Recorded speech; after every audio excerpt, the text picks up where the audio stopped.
Quantos querem ver a glória de Deus? Alguns querem. Eu sei, Deus vai se manifestar sobre alguns.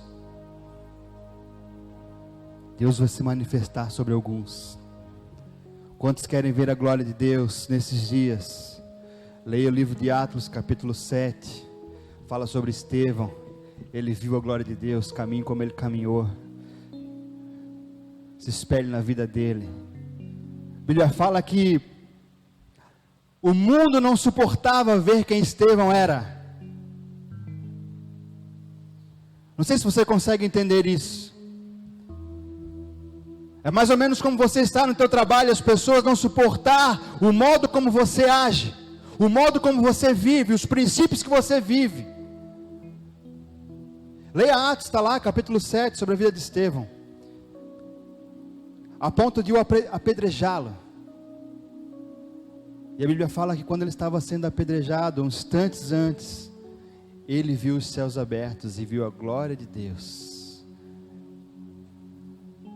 Quantos ainda querem ver a glória de Deus? Olha a pedra, olha a pedra. Não desvia não, deixa ela vir e pegar para te matar. Amém? Queridos, abra a sua Bíblia no livro de Efésios. Queria poder tentar diluir um pouquinho daquilo que o Espírito Santo tem ministrado no meu coração. Compartilhei uma palavra ontem aqui na oração com o pessoal da intercessão. E o pastor, prega isso aí amanhã. E eu falei, tá bom, vamos lá, vamos tentar. Queria que você abrisse a sua Bíblia no livro de Efésios, capítulo 6, deixa aberto aí. Pai, nós oramos a Ti nessa noite. Espírito Santo, eu clamo para que Tu venhas conduzir cada palavra que vai ser ministrada nesse lugar, que não seja simplesmente só um sermão montado, produzido, cheio de boas intenções, mas que de fato nós consigamos nessa noite extrair aquilo que os céus desejam nessa noite, aquilo que os céus querem derramar nessa noite, e que a Tua palavra ela não volte para Ti vazia, sem antes ela completar aquilo que ela tem para as nossas vidas nessa noite.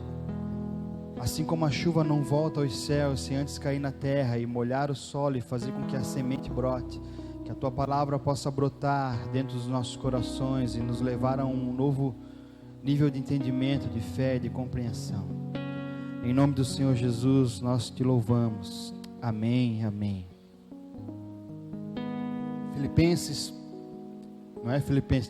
Efésios.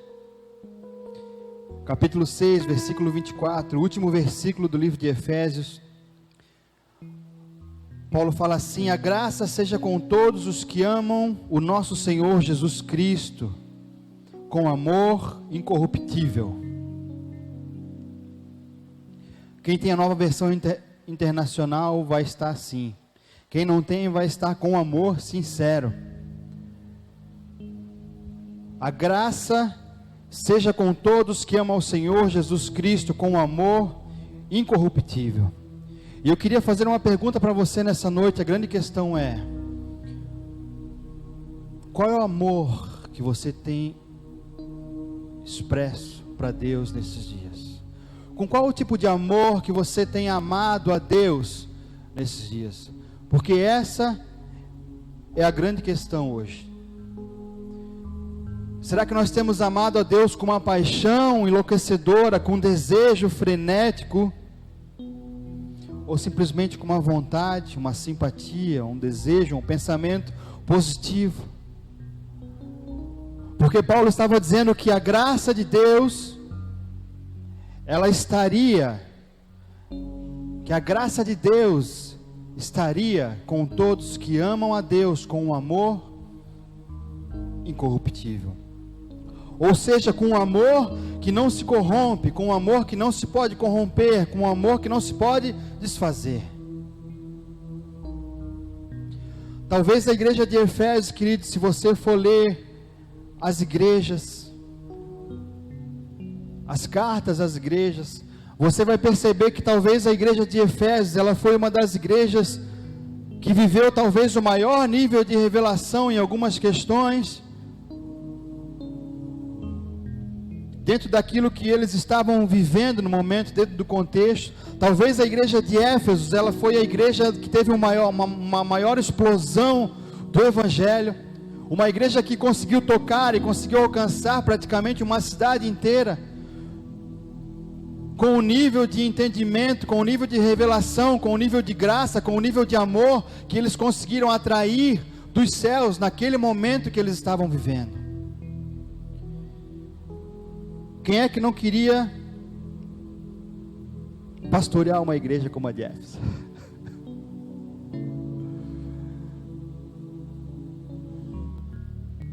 Talvez a igreja de Efésios, queridos, ela foi a igreja que teve a maior explosão.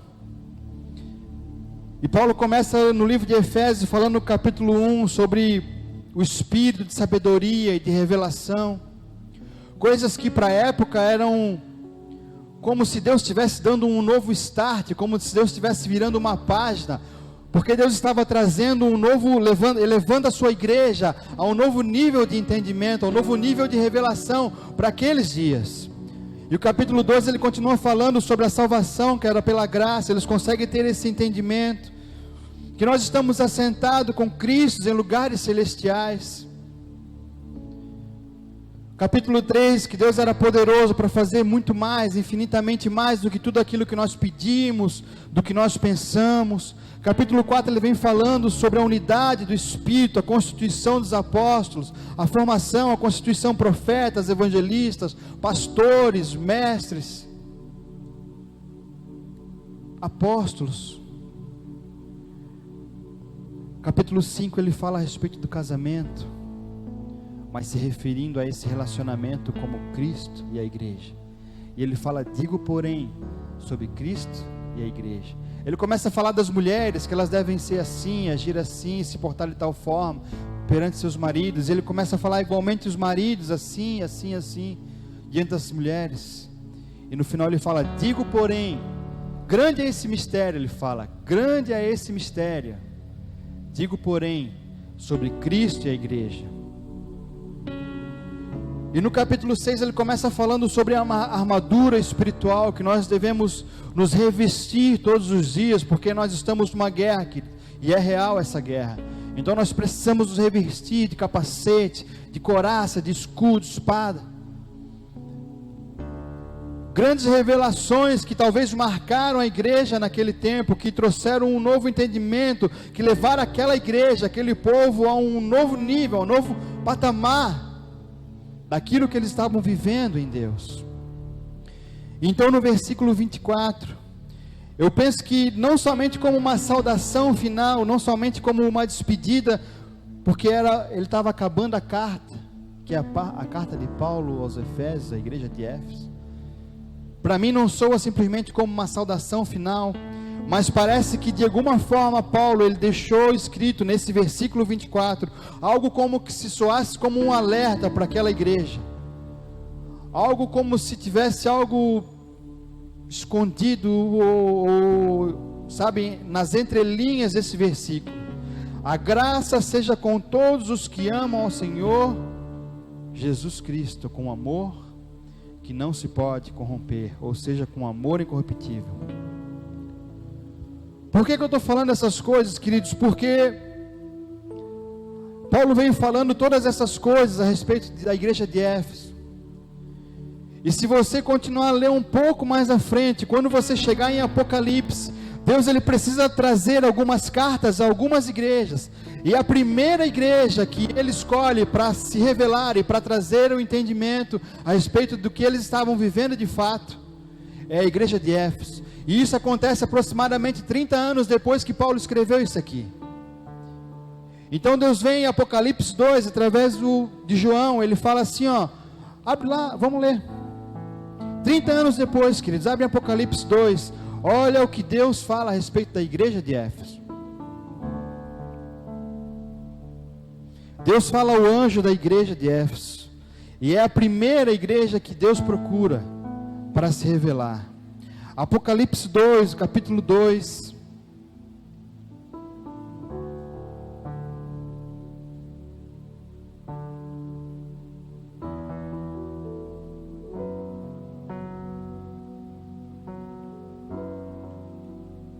Todo mundo chegou lá? Apocalipse 2, capítulo 2 fala assim: eu sei as tuas obras, e o trabalho e a tua paciência, e que não pode sofrer os maus, que pusesse à prova os que dizem ser apóstolos e não são. Tu os achastes mentirosos, e sofrestes e tem paciência, e trabalhaste pelo meu nome, e não te cansasse. Tenho, porém, contra ti, versículo 4, que deixasse o teu primeiro amor. Lembra-te, pois, de onde caísse, arrependa-te da prática e pratica as primeiras obras. Quando não, brevemente a ti virei e te tirarei do seu lugar o teu castiçal, se não te arrependesse. Eu não sei se você consegue desenhar comigo essa história que eu estou contando, queridos, mas eu estou falando de uma igreja que ela viveu maravilhas, que ela viveu experiências tremendas em Deus, que ela viveu experiências gigantescas em Deus, tanto no nível celestial, coisas no espírito, quanto no nível terreno, coisas dentro da própria igreja, revelações que eles tiveram de coisas práticas que eles podiam viver e fazer para viver algo novo em Deus. E agora Deus está falando: olha, eu sei o que tu fizeste, eu sei as tuas obras, eu sei que tu descobriste pessoas que estavam defraudando a minha palavra, mas eu tenho, porém, contra ti que tu esqueceste o teu primeiro amor. Volta, porém, te arrepende, lembra de onde tu caíste, porque se tu não te arrepender, eu vou tirar o teu castiçal, ou seja, eu vou tirar a tua luz. Queridos, entenda uma coisa: ninguém é insubstituível no reino de Deus. E eu não falo isso para, de alguma forma, tocar ou mover o teu coração por um temor, mas a palavra de Deus, ela nos ensina isso, queridos. Ninguém é insubstituível no reino de Deus. Não importa o quanto nós entendemos, não importa o quanto nós conseguimos desenvolver algo na presença dEle. Quando o amor e aquilo que Ele colocou no nosso coração a respeito da sua palavra, a respeito do seu propósito, ele se corrompe, ele não consegue mais se mover naquele lugar. Quando a paixão, quando o amor que Ele coloca, quando aquilo mesmo que Ele nos ensina, que Ele nos dá, quando aquilo nos corrompe, Ele não está mais naquele lugar, Ele não faz mais parte daquilo. Por isso entenda que ninguém é substituível no reino de Deus, insubstituível. Quando nós nos corrompemos, queridos, Ele não está mais naquele lugar. E eu queria falar com vocês um pouquinho nessa noite a respeito de corrupção. A palavra corrupção, ela nos mostra algo. Corrupção, ela é o efeito ou o ato de corromper alguém ou algo, com a finalidade de obter vantagens em relação aos outros, por meios considerados ilegais ou ilícitos. O termo corrupção, ele surgiu a partir do latim corruptus, que significa ato de quebrar aos pedaços, decompor ou deteriorar algo. Portanto, tudo aquilo que se corrompe, ele não tem mais agora a sua forma original, ele está se decompondo, então ele está atrelado a algo que está morto. E na Bíblia, a corrupção, ela está falando a respeito de um sistema corrupto, ele está falando a respeito de um sistema que está morto, que não tem mais vida. Porque corrupção significa isso. Então Paulo, quando fala isso na carta de Efésios, no capítulo 6, no versículo 24, que a graça seja com todos os que amam ao Senhor Jesus Cristo, com um amor incorruptível. Ele está dizendo para nós que a graça estaria com todos aqueles que amam ao Senhor e que não deixam a essência desse amor se mudar, se corromper, se deteriorar, morrer ou se defraudar. Então, a partir do momento que nós deixamos com que alguma coisa entre no nosso coração e mude, desvirtue o amor e a essência e o propósito que Deus colocou e plantou no nosso coração, esse amor, ele está agora corrompido, e Deus já não está mais nesse lugar. Esse amor, ele já não é mais verdadeiro, ele já não é mais puro, agora ele está corrompido. Biblicamente, a corrupção, ela está comparada à morte. Salmo 106:10 fala assim: porque tu não abandonarás nem no sepulcro, nem permitirás que o teu santo sofra a corrupção. Em algumas versões fala sofra a morte, em algumas versões fala sofra a decomposição. Amém? Abre comigo em Atos 13.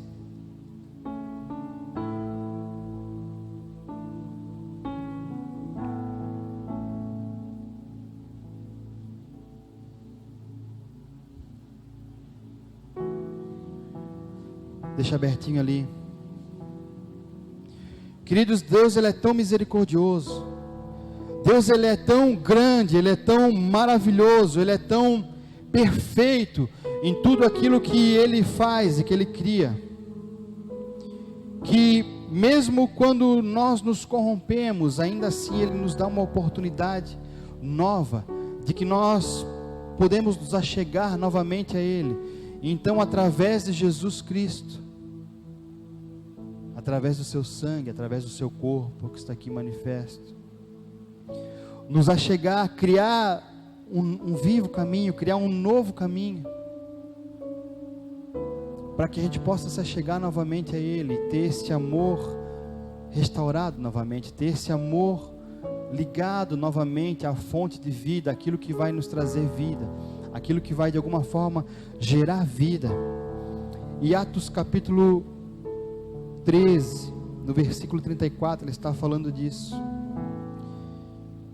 e fala assim, 34,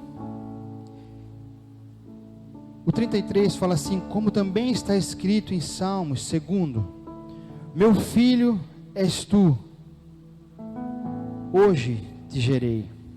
34, e que o ressuscitará dos mortos, para que nunca mais torne a ver na minha Bíblia fala a corrupção, e que o ressuscitará dos mortos, para que nunca mais torne a corrupção.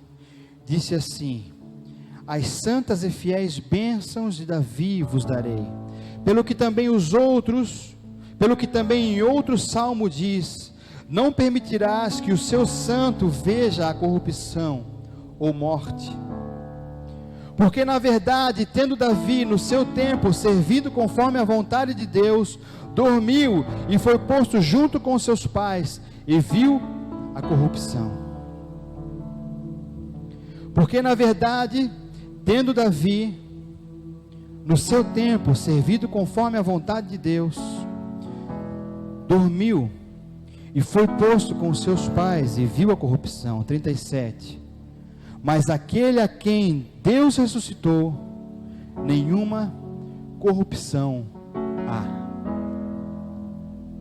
Mas aquele a quem Deus ressuscitou, nenhuma corrupção há.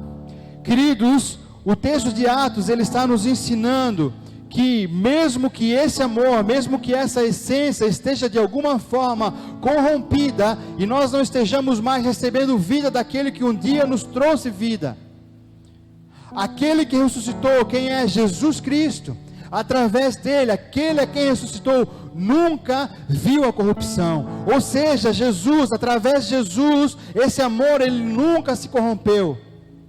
Portanto, mesmo que nós estivemos com o nosso relacionamento, com o nosso amor, com a nossa paixão por Deus, e isso não está mais gerando vida em nós, isso não está mais trazendo vida em nós, isso não está mais manifestando a vida dos céus em nós, a vida de Deus em nós.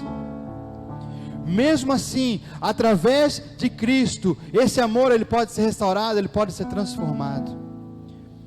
Porque aquele a quem Deus ressuscitou nunca viu corrupção. Aquele a quem Deus ressuscitou nunca viu a corrupção. Queridos, Deus ele está nesses dias chamando eu e você, nós como igreja, para nós vivermos um novo nível no nosso relacionamento com Ele, porque Ele tem algo novo para derramar que não cabe mais naquilo que nós temos vivido. Ele tem algo novo para fazer que não cabe mais naquilo que tem se manifestado nas nossas vidas nesses dias. Portanto, aquilo que eu vivi agora não cabe mais eu viver, aquilo que eu fazia agora não cabe mais eu fazer. Porque quando nós morremos o nosso velho homem, nós nascemos de novo em Cristo, então esse nosso novo homem, esse nosso novo nascimento, ele não pode mais se corromper, ele não pode mais ter contato com a corrupção, porque agora nós estamos em Cristo Jesus, e através dele, esse amor não se corrompe, por causa dele, através dele, quando nós estamos em Cristo, é como se nós estivéssemos revestidos de uma incorruptibilidade, como fala em Coríntios. Então nós podemos estar em lugares, nós podemos fazer coisas e essas coisas não nos governar. Nós podemos estar em lugares e esses lugares não ter poder sobre as nossas vidas. Nós podemos entrar em territórios e esses territórios não governar mais as nossas vidas. Porque nós estamos em Cristo, por causa do seu sangue, por causa da sua morte na cruz. Agora nós estamos nele e ele está nos revestindo com uma incorruptibilidade.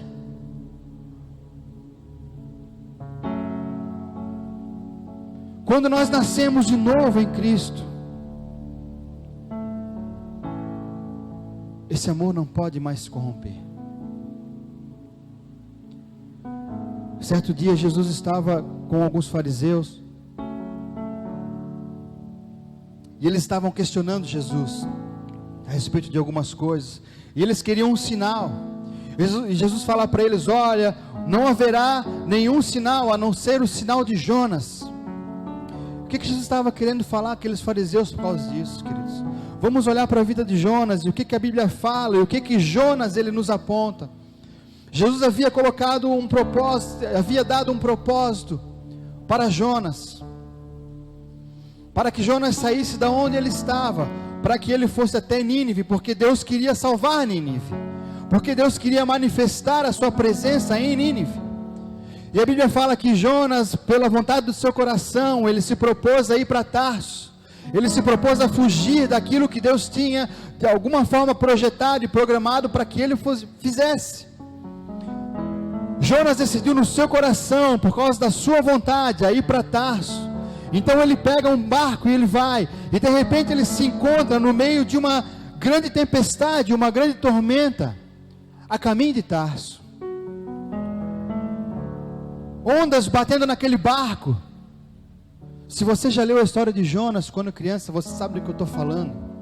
Ondas batendo de lá para cá naquele barco, vento, chuva batendo naquele barco. E Jonas ele não vê uma outra saída a não ser se lançar no mar, porque ele sabia que ele estava fugindo do propósito, da vontade de Deus, daquilo que Deus tinha determinado para que ele fizesse. Então Jesus está falando para esses fariseus: olha, vocês não terão outro sinal a não ser o de Jonas, porque Jonas está nos mostrando que nós não podemos fugir da vontade de Deus, daquilo que Ele estabeleceu para as nossas vidas, senão as águas vão ficar revoltas contra nós. É isso que Jonas está apontando, queridos, entenda isso. Jonas não viu outra opção senão se jogar, senão se lançar no mar.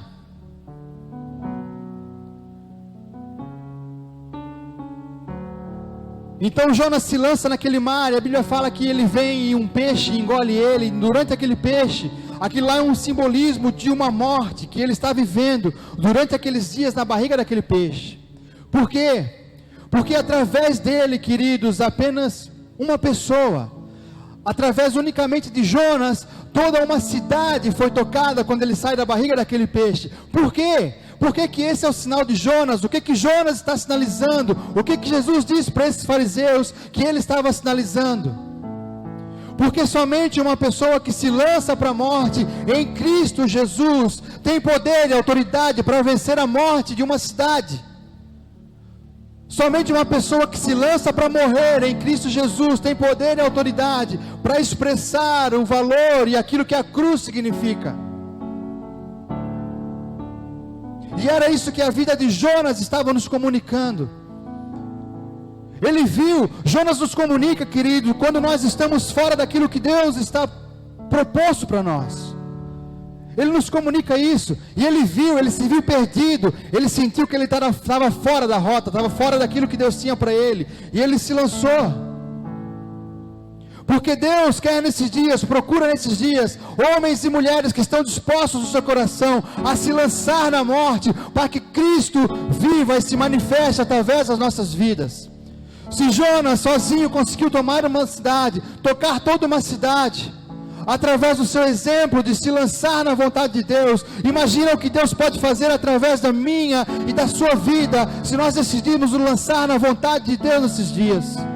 Sabe, queridos, Deus tem inquietado pessoas nesse lugar, entenda o que eu estou falando, a se lançar. Deus tem colocado pessoas em xeque-mate, deixado pessoas sem saída. Sabe por quê? Isso não é o diabo, queridos, isso é Deus que está te colocando nesse lugar, para que você não tenha mais saída, e você possa se lançar nessa morte em Cristo, para que Deus possa se manifestar através da sua vida. Creia nisso, queridos. Homens e mulheres que se lançam em Cristo, para que a sua morte tenha valor, para que a sua morte tenha valor. É isso que Jonas nos aponta, queridos. Essa foi a resposta que Jonas deu. Qual é a resposta que nós vamos dar ao Senhor nesses dias? Qual é a resposta que nós vamos dar a Deus nesses dias? Porque muitas coisas têm sido propostas diante de nós. Muitas coisas têm sido propostas diante da minha e da tua vida, tentando nos redirecionar para outros lugares, e nos tirar do propósito, nos tirar do foco, daquilo que Deus quer fazer nas nossas vidas. E qual é a resposta que nós vamos dar? Apenas um foi necessário, um que se lançou, foi necessário para tocar toda uma cidade, queridos. Entenda isso. Todos nós somos transformados, queridos, por Deus. A Bíblia fala que de glória em glória. 2 Coríntios fala isso, que nós somos transformados por Deus de glória em glória. De glória em glória. Eu não sei se você consegue entender isso, mas esse de glória em glória, ele está dizendo que ele está dizendo que existe outra coisa, que existe um novo nível agora de glória para ser vivida. Eu estou vivendo no nível de glória, e agora existe um novo nível de glória para ser vivido, e mais um novo nível de glória para ser vivido. Mas esse nível de glória, existe um novo nível de morte, que eu preciso viver, para que eu chegue nesse novo nível. Se eu não decidir viver esse nível de morte onde eu estou, eu nunca vou alcançar um novo nível de glória. Então entenda, queridos, o novo nível de glória em glória, ele quer dizer que para que esse novo nível de glória seja alcançado por mim, eu preciso viver um novo nível de morte em Deus. Eu tenho falado tanto, queridos, nesses dias a respeito disso, porque cada dia parece que existe uma competição muito maior, que é proposta diante dos nossos olhos, coisas que enchem os nossos olhos, que enchem a nossa alma. Queridos, Deus, ele criou o homem no jardim do Éden. A Bíblia fala que ele pegou o barro e ele começou a formar, e montar, e formar, até que ele formou o homem, e ele soprou o seu fôlego de vida dentro do homem. Mas não foi de qualquer barro que ele formou o homem. A Bíblia fala que foi do jardim do Éden, daquela terra do Éden.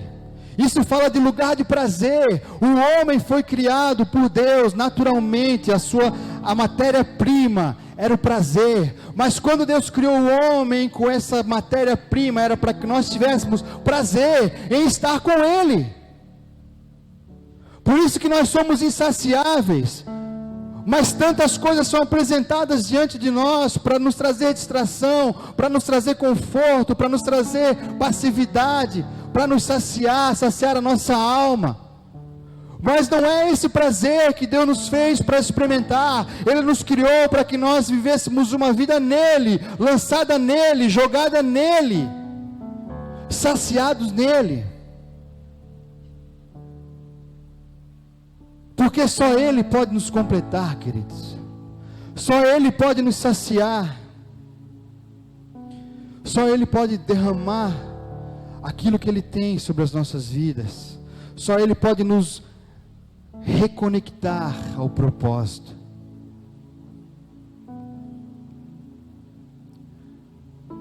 Sabe quando parece que não tem mais saída, quando parece que as coisas não dão mais certo, quando parece, como eu falei, que nós estamos entrando meio que como num checkmate. É o próprio Deus, querido, que tem nos colocado nesse lugar para que a gente não tenha mais saída, porque existe um desejo no coração de Deus que é de nos reconectar ao propósito, que é de nos reconectar a Ele, porque só Ele pode nos trazer vida. Você consegue entender isso? Porque somente conectados a Ele, que é a raiz de tudo, que é a fonte de vida, é que nós podemos não mais corromper agora esse amor. Ah, queridos, todos os dias nós nos deparamos com Nínive diante de nós. É ou não é? Todos os dias nós nos deparamos, queridos, com pessoas que precisam conhecer a Deus, pessoas que precisam encontrar a Deus, pessoas que precisam encontrar uma vida, pessoas que precisam desfrutar desse sangue, desse pão. E o que nós fizemos diante disso, queridos, às vezes nós nos encontramos como Jonas, querendo fugir daquilo que Deus tem, querendo fugir daquilo que nos foi proposto.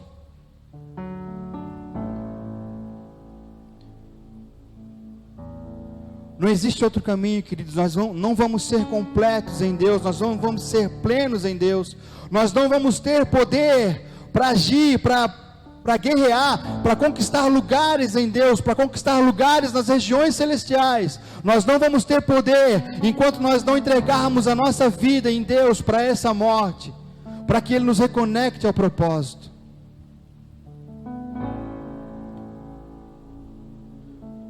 Apenas tem autoridade para gerar vida aquele que venceu a morte, queridos. Porque aquele que Deus, Ele traz de volta a vida, quando o texto fala, queridos, de Atos, que aquele a quem Deus ressuscitou não viu corrupção. Pensa comigo uma coisa, um dia nós estávamos presos, a Bíblia fala, trancados num lamaçal de pecado, mas Ele nos resgatou e nos trouxe agora para o reino do Filho de seu amor. É como se nós estivéssemos mortos. É como não, nós estávamos mortos, mas Ele nos trouxe vida. Deus nos trouxe vida.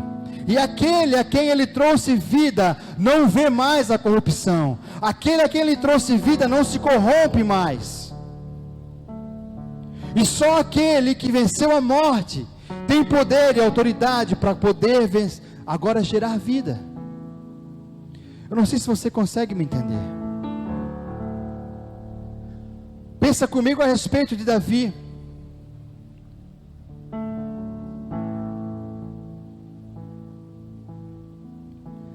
A Bíblia fala que Davi, ele estava no campo apacentando as ovelhas de seu pai, o rebanho da sua família, e que de repente veio um urso, e ele, com toda a fé e toda a força do seu coração, ele foi contra aquele urso, e ele matou aquele urso. E de repente veio um leão, e com toda a bravura e toda a coragem do seu coração, ele matou aquele leão. Agora Davi podia ter pensado: vai e come tudo que tem aí, pelo amor de Deus, porque essas ovelhas não são minhas, são dos meus pais. O meu pai me rejeita, os meus irmãos não estão nem aí para mim. Por que eu vou me preocupar com o rebanho da minha família? Por que eu vou fazer isso?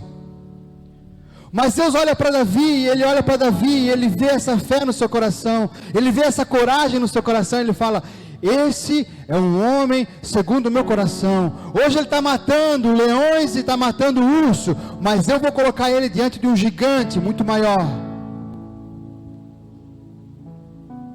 Por quê, queridos? Porque só quem vence a morte pode gerar vida. Entenda uma coisa, queridos: se Deus tem te levado a lugares de morte, é porque você vai vencer essa morte, porque Ele quer através de você gerar vida. Um dia Davi estava diante de urso, de leão, matando urso, leão, e isso fala de uma vida pessoal.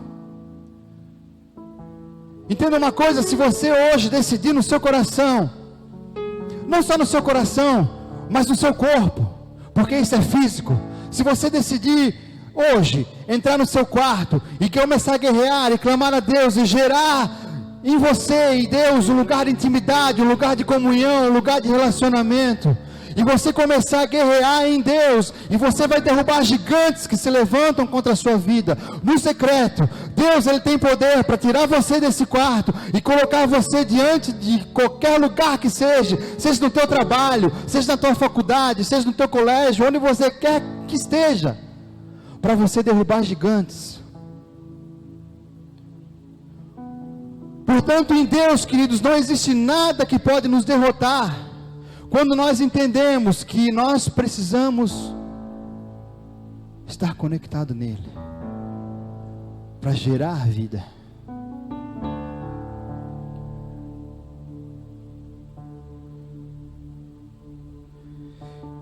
Eu não sei se você está entendendo o que eu quero falar nessa noite, mas eu quero dizer que Deus, Ele tem a sua graça para derramar. A Bíblia fala que a graça, onde abundou o pecado, superabundou a graça de Deus. E Paulo está dizendo que a graça é derramada sobre aqueles que amam ao Senhor Jesus Cristo com amor que não se corrompem.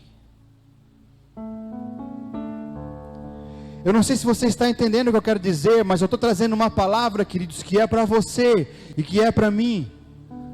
Não é aquele tipo de palavra que a gente olha e pensa: o Senhor está falando com a sua igreja.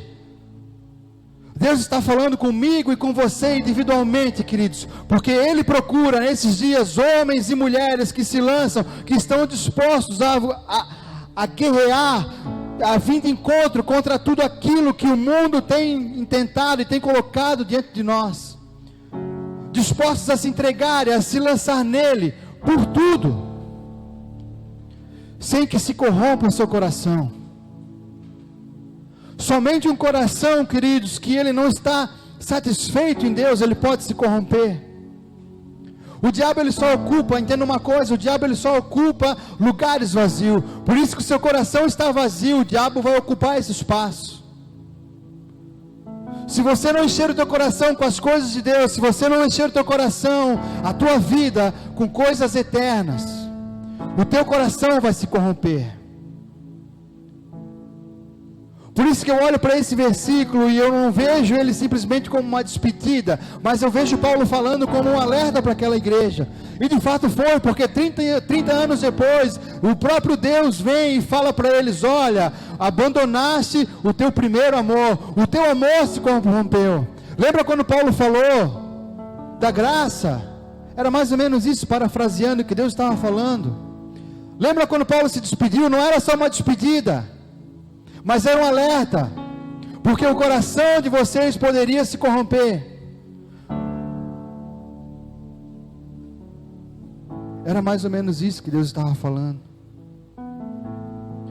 Queridos, as nossas vitórias, na nossa individualidade, vão nos dar autoridade para que nós vencermos em qualquer território que Deus vai nos colocar. Você consegue entender isso? A nossa vitória, as nossas lutas, as nossas vitórias, a nossa individualidade vão nos dar autoridade para que nós vencemos em qualquer lugar, em qualquer território que Deus vai nos colocar. Nenhum gigante vai ser páreo quando nós estamos cheios do amor de Deus, Quando o amor que Ele colocou no nosso coração, ele não se corrompe, ele está puro. Quando nós amamos a Deus acima de todas as coisas, quando nós se sentimos completo nele, o nosso coração não pode se corromper. Então nós temos poder para vencer em qualquer área da nossa vida. Então agora o gigante da imoralidade, ele não consegue mais, ele não tem mais poder sobre a nossa vida. O gigante da passividade, agora que fazia nós ter preguiça de tudo, não querer fazer nada, não querer se envolver com nada, agora ele não tem mais poder sobre as nossas vidas. O gigante do medo que fazia nós olharmos para trás e paralisar diante de experiências que nós vivemos, agora ele não tem mais poder sobre as nossas vidas. Por quê? Porque Ele nos trouxe para a vida, e quando Ele nos traz para a vida, o nosso coração não se corrompe. Entenda isso, queridos.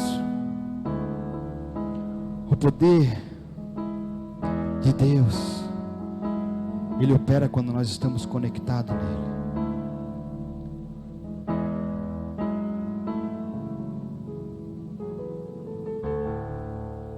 Hoje nós estamos diante da Santa Ceia do Senhor, o pão, o sangue.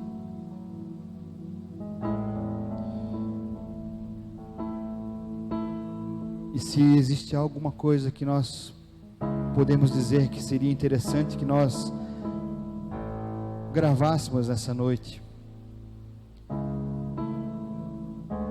é que nós precisamos estar conectados nele, porque senão o nosso coração fatalmente vai se corromper. Nós precisamos estar conectados nele, porque fatalmente o nosso coração vai se corromper. Nós precisamos estar conectados nele.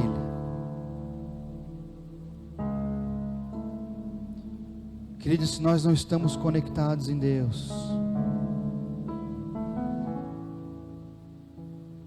é como se nós estivéssemos mortos.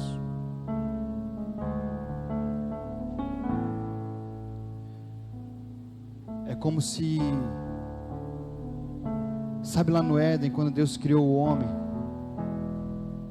como eu estava falando, é como se aquele lugar onde Deus criou e colocou o homem, ele fosse um lugar de segurança, ele fosse um lugar de paz, ele fosse um lugar de tranquilidade, como se fosse, não, ele era como um ambiente familiar. Quantos gostam de voltar para casa? Quantos gostam de voltar para casa? Eu gosto de voltar para casa.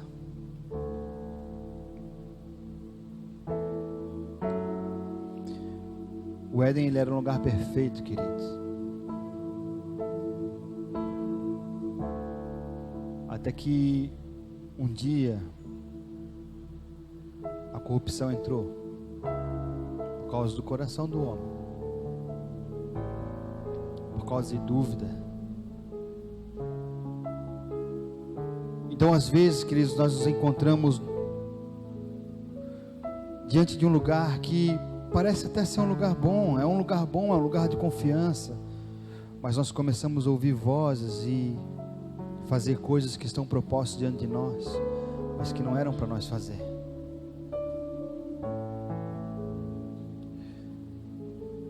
A corrupção, ela entrou num lugar que era um lugar onde Deus se manifestava com Deus. Então veio uma voz nos ouvidos de Eva e falou: foi isso mesmo que Deus falou? Foi isso mesmo que Deus falou?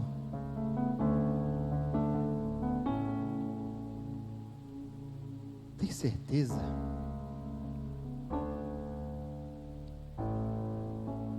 Quando nós deixamos nosso coração começar a se corromper, é como se essas vozes começassem a vir no nosso ouvido.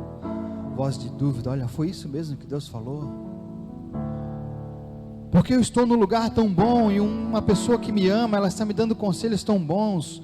Olha, por que não seja só um homem normal? Por que tu não vai ser só uma pessoa normal? Por que tu não vai fazer uma faculdade primeiro? Por que tu não dá só um tempinho em algumas coisas? Por que tu não te estabelece primeiro no teu serviço, como um bom funcionário? Quem sabe tu ganha uma promoção, um bom salário, coisas boas.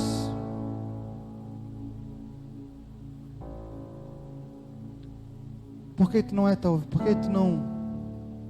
vive talvez só uma vida comum?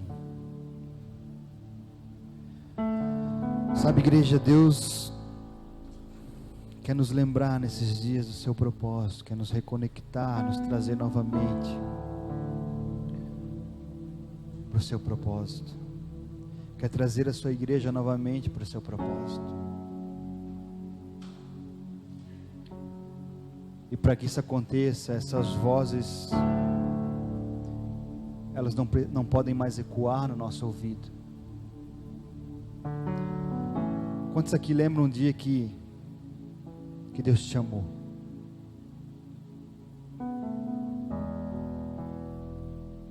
A gente chorava só de pensar, só de lembrar. Eu não é salvo.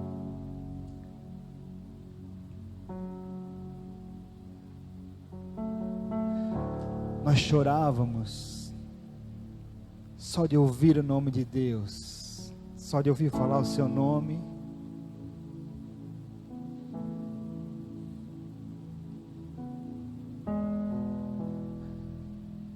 Porque o nosso coração não era corrompido.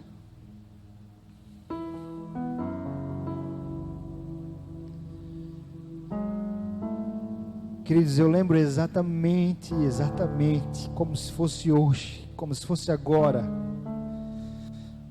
o dia em que Deus me tocou. Eu nunca mais fui o mesmo, nunca mais. Eu nunca mais fui o mesmo.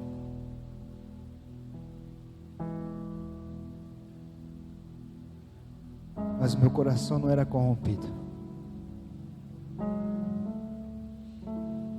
Eu não queria nada em benefício próprio.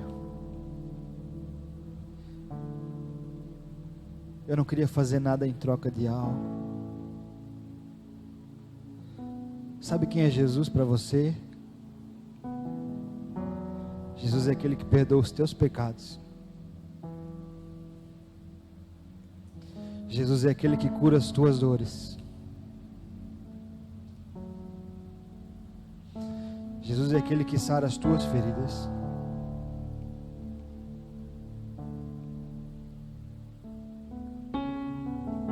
Jesus é aquele que resolve os teus problemas.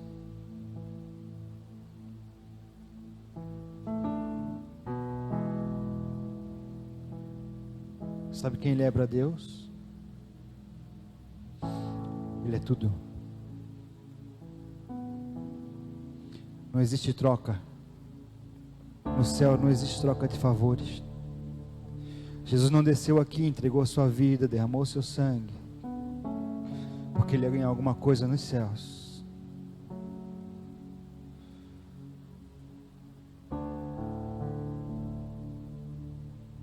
Você consegue entender o que eu estou falando? Tudo no nosso coração é condicionado a algo que nós podemos receber de Deus. Tudo no nosso coração está condicionado a algo que Ele pode fazer, algo que Ele pode nos dar. Por isso que nós não conseguimos nos lançar nessa morte.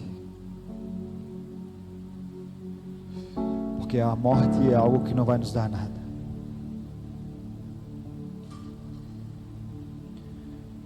Tudo que nós fizemos esperando que haja uma retribuição por parte dos céus. Porque o nosso coração se corrompeu.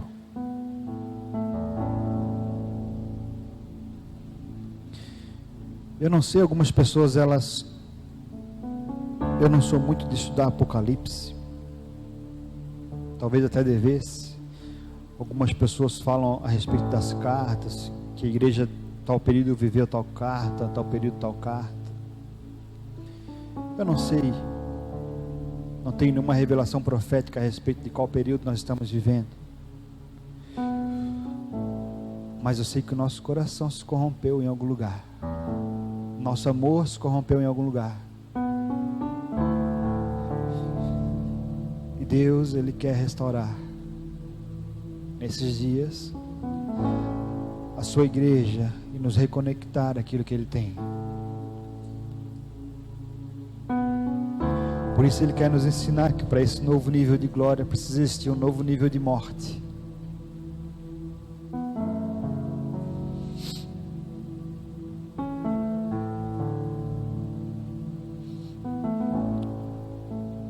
Nós só vamos conseguir, queridos, ser plenos em Deus, ser completos em Deus, quando nós entendemos que Ele é tudo para nós. Enquanto ainda o nosso coração estiver condicionado a um benefício, a coisas que Ele pode nos dar, ainda que Ele pode nos dar, queridos, porque Ele é Deus, Ele é tudo. A Bíblia fala: se vós que sois maus, sabe dar coisas boas aos vossos filhos, quanto mais eu, quanto mais Ele que está nos céus. Fica de pé, queridos, vamos orar.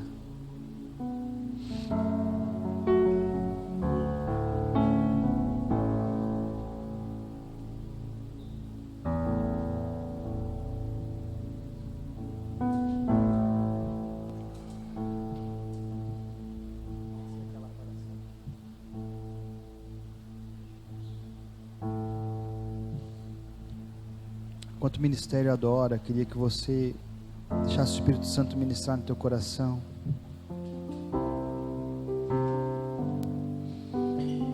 Ele é tudo, queridos, para nós.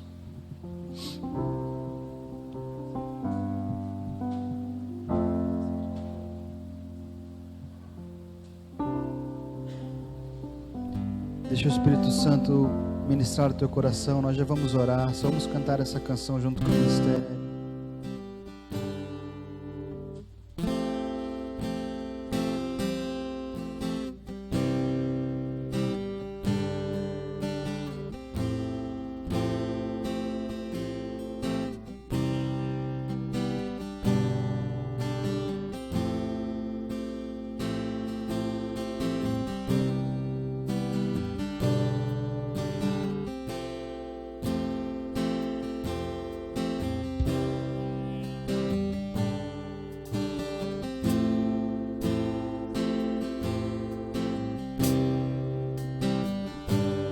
Por 1000 vezes falhei, recebi teu perdão. Tropeçando outra vez, tu me estendes tua mão para sempre.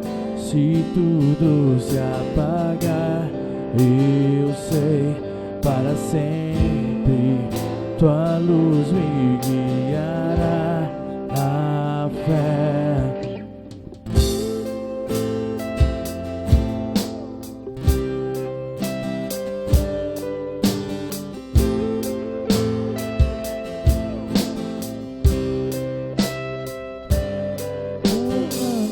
Se assim teu propósito em mim, e viver aos teus pés e servir ao meu Deus para sempre.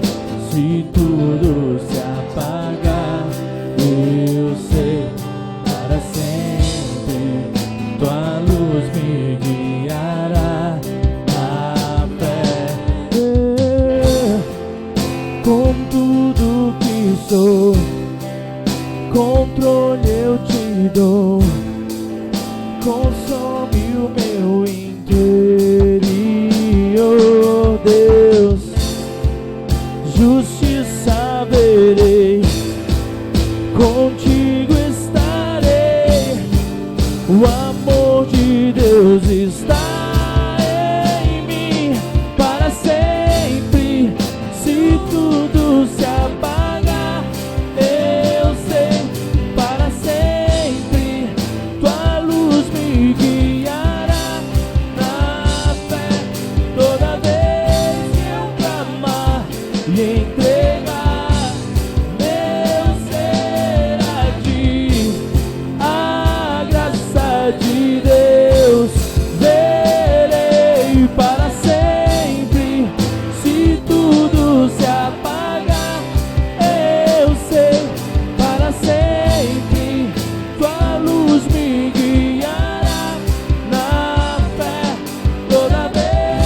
Toda vez que nós clamarmos a Deus, a sua graça vai se manifestar, queridos.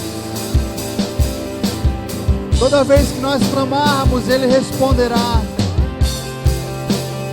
Clame ao Senhor nessa noite. Deixa que o Espírito Santo ministre ao seu coração.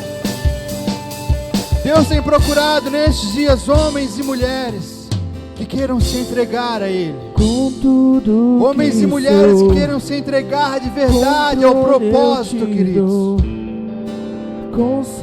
Entenda uma coisa, Deus está falando com a sua igreja. Deus está falando com a sua igreja, é comigo e com você.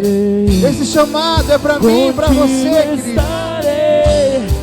O amor de Deus está em mim para sempre.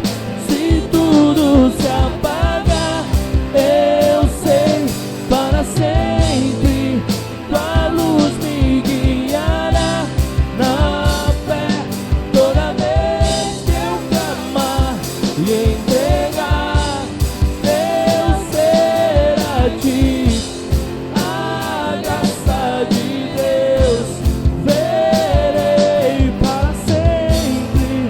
Se tudo se apagar, eu sei, para sempre tua luz me guiará na fé.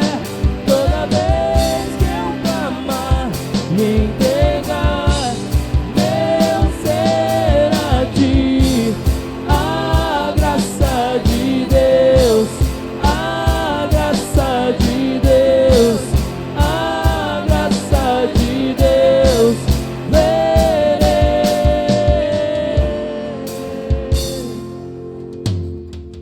Sabe, queridos, uma coisa. Deus procura homens e mulheres nesses dias que queiram se entregar totalmente a Ele, que queiram voltar o seu coração ao primeiro amor, ao amor que não se corrompe, ao amor que gera vida. Salmos 127, ele fala uma grande verdade. Eu falei isso para Luciano antes de sair de casa hoje. Se o Senhor não edificar a casa, em vão trabalham os que edificam, queridos. Em vão trabalham os que edificam. Se o Senhor não guardar, em vão trabalham os que guardam. Em vão trabalham os sentinelas. Inútil será levantar de madrugada, repousar à tarde, comer o pão de dores, pois assim Ele dá aos seus amados.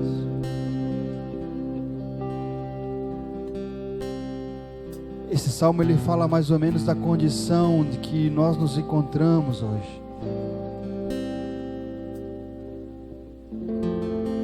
Esse salmo fala de alguém que faz algumas coisas que elas se tornaram inúteis, porque Deus não está mais naquele lugar. Se o Senhor não está na casa, em vão trabalho se constrói. Se o Senhor não vigiar, em vão trabalho que vigia. Sabe, queridos, eu olho para esse salmo e eu vejo que Deus nesses dias Ele está chamando algumas pessoas a abandonar algumas coisas que Ele não está mais. Algumas práticas que você tem que Deus não está naquilo.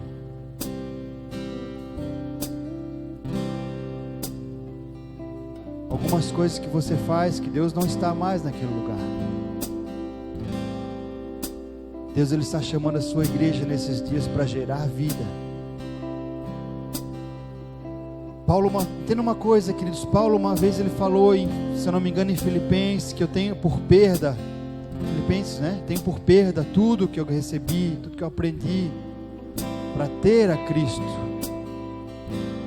Quando Deus traz um novo entendimento, quando Deus quer levar a sua igreja a um novo nível de glória, todas as vezes que Deus quer virar a página, nós temos que parar e começar a analisar agora dentro disso, o que é perda e o que é lucro.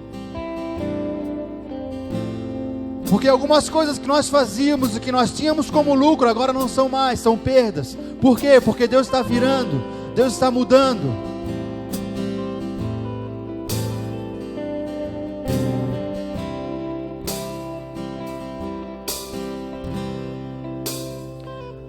Talvez sejam dias de nós começarmos a olhar para dentro de nós, começar a colocar na balança de novo o que eu estou perdendo, o que é perda e o que é lucro.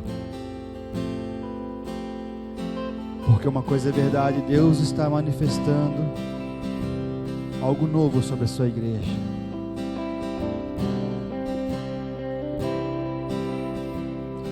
Deus está manifestando algo novo sobre a sua igreja. Deus está manifestando algo novo sobre a sua igreja, queridos. Compartilhei com o pastor essa semana algo, eu vou compartilhar com a igreja, muito forte, queridos. Entenda o que Deus está fazendo. Se você não se lançar, queridos, se você não crer, Deus vai fazer e você não vai ver o que Ele está fazendo. Você não vai perceber o que Ele está fazendo, queridos. A Bíblia fala em Marcos que quando Jesus ele foi ressuscitar a filha de Jairo, que era um dos principais da sinagoga, ele saiu do barco, a Bíblia fala, começa o texto falando, e fala que no meio da multidão uma mulher tocou ele, e ali saiu virtude, saiu poder, e ele curou aquela mulher. Mas fala que ele seguiu para a casa de Jairo, porque Jairo havia pedido que ele ressuscitasse a sua filha de 12 anos que estava morta. A mulher, querido, significa a figura de uma igreja, entenda isso. Talvez uma menina significasse a figura, ou significa uma figura de uma igreja nova, que estava amadurecendo e crescendo, e agora ela se encontra morta. E a Bíblia fala que Jesus não deixou que ninguém o acompanhasse daquela multidão. Quando ele saiu do barco, ele cura aquela mulher, fala que uma multidão o acompanha, mas quando ele vai para a casa de Jairo, a Bíblia fala que ninguém o acompanhou, ele não deixou que ninguém o acompanhasse, apenas Pedro, Tiago e João. E quando ele chega na casa daquela criança, daquela menina, da filha de Jairo, preste atenção, queridos, a Bíblia fala que alguns zombavam, alguns riam, e alguns duvidavam de que ele pudesse ressuscitar e trazer vida. Então o que Jesus faz? Ele faz a mesma coisa que ele fez lá na praia. Ele entra para o quarto onde está aquela menina morta, e ele não deixa que ninguém entre naquele lugar. Apenas Pedro, Tiago e João, o pai e a mãe da menina. Se você ler Marcos, você vai entender isso, 7, se não me engano. É bem no comecinho. Entenda uma coisa, queridos. Quando Deus quer trazer vida a uma igreja que não gera mais vida, não existe mais lugar para quem está curioso, não existe lugar para quem está rindo, não existe lugar para quem está zombando, apenas existe lugar para comunhão, para o relacionamento, para a intimidade e para quem chora pelo propósito. Entenda isso. Talvez você não vá ver, talvez você não esteja vendo aquilo que Deus está fazendo. Fique atento. Quem tem ouvidos, ouça o que o Espírito está dizendo à igreja. Existe uma convicção no meu coração, Deus está se movendo. E não existe lugar para quem não crê. Não existe lugar para quem duvida, não existe lugar para quem zomba ou para quem ri. Apenas para intimidade, comunhão, relacionamento. E o pai e a mãe, que era quem chorava pelo propósito. Receba essa palavra de Deus nessa noite. Aplauda ao Senhor. Obrigado, Senhor.